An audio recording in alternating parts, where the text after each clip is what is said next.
All right, let's just get right into it. When you think of hacking, what do you see?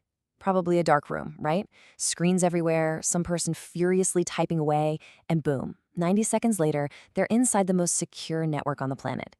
It looks great on screen, it's super exciting, but it's almost completely fake. So today, we're gonna open the real hacker's playbook. You've got the Hollywood version on one side. Think Hugh Jackman in the movie Swordfish. He's dancing, he's got a glass of wine, and he's building some world-ending virus on this crazy 3D interface. But then there's reality. Real hacking, the kind that bug bounty hunters do for a living, well, it's not a frantic race against the clock.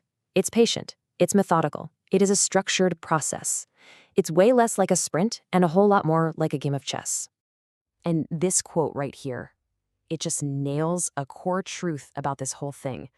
A lot of people starting out think the goal is to see the user's desktop, move their mouse around, open their files, but that's almost never the case. The real prize, the thing that every pro is after, is command line access.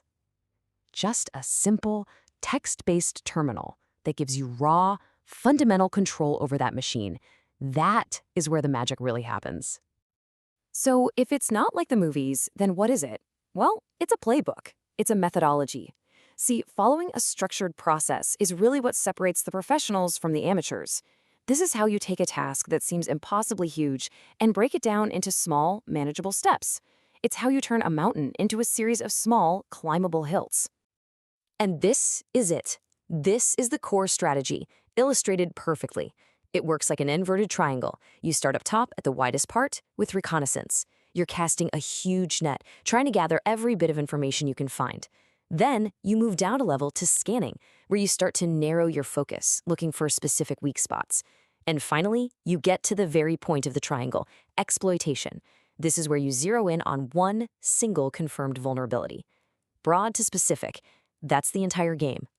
So let's start at the top of that triangle with phase 1, digital reconnaissance. Think of this as pure intelligence gathering. You're basically a detective collecting clues, trying to build a complete picture of your target's digital world. And you know the best part? You're doing it all from a distance, and they will never, ever know you're there. And that brings us to this incredibly powerful idea called passive reconnaissance. It's so effective because it's pretty much untraceable. You're not knocking on their digital front door at all. You're just watching from across the street, using information that's already out there for the public to see. For any researcher, this is the definition of a low-risk, high-reward strategy. So how do you actually do this? Well, you use automated tools. Something like HT-Track, for example, can literally download an entire website for you so you can pick it apart offline. Or a tool like the Harvester can scrape search engines to find things like employee email addresses or hidden company websites. Every little piece of info, a developer's name, a forgotten login page, it's all a potential clue for later. These tools are absolutely essential for finding those little golden nuggets of information. Okay, so we've done our recon, we've gathered our intelligence. Now what? We move to phase 2, scanning. This is where we go from being a passive observer to an active prober. We've mapped out the target's property, and now we're going to walk right up to the perimeter and start checking for unlocked doors and open windows. This is the very first time we actually interact with their systems.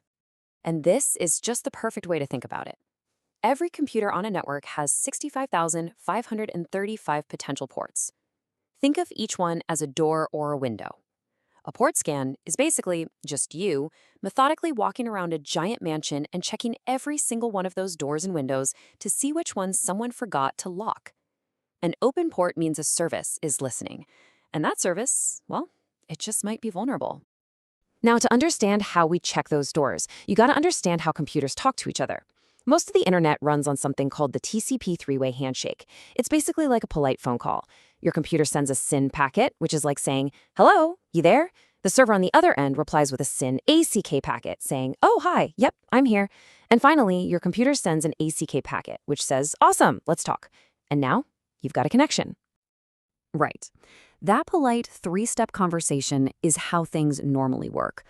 But what if you're not trying to be polite? What if you just want to see if someone's home, but you don't really want them to know that you called in the first place? Well, that's the whole idea behind a much stealthier way of scanning. So here we can see a comparison between two common methods. A normal TCP connect scan goes through all three steps of that handshake. It works, for sure, but it's also really noisy because it creates a full connection that definitely gets logged. But a SYN scan, sometimes called a stealth scan, does something clever. It sends the first hello and it gets the oh hi reply, but then it just hangs up. It never completes the handshake. And because a full connection was never made, some older firewalls and logging systems might not even notice that you were ever there. So we've done our recon, we've scanned for open doors, and we've actually found one. This brings us to the moment that everybody thinks of when they hear the word hacking. This is phase 3, exploitation. This is the breakthrough. This is where a potential weakness gets turned into actual access. So the door is open, but just because a door is unlocked doesn't mean you're in. It just means a service is running and listening. That's not enough.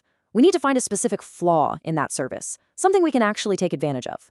So what kinds of bugs are we looking for? What lets an attacker go from just saying hello to a service to actually taking control of it? Well, we're on the hunt for some common, high-impact bugs. These are the kinds of vulnerabilities you see getting reported on platforms like HackerOne and BugCrowd all the time. Things like SQL injection, where you can trick a database into spilling its secrets, or cross-site scripting, XSS, which lets you run malicious code in other people's web browsers. It could even be a flaw in how a website handles file uploads. This stuff is the absolute bread and butter of bug bounty hunting. And to turn one of these vulnerabilities into a win, we use something called an exploit. The best way to think of it is as a custom-made key that's designed to fit the one specific lock we just found. It's a carefully crafted piece of code that you send to the target, and when it gets there, it causes some kind of unexpected behavior, maybe a crash or an error that, in that moment of confusion, lets us execute our own commands and get a foothold on the system.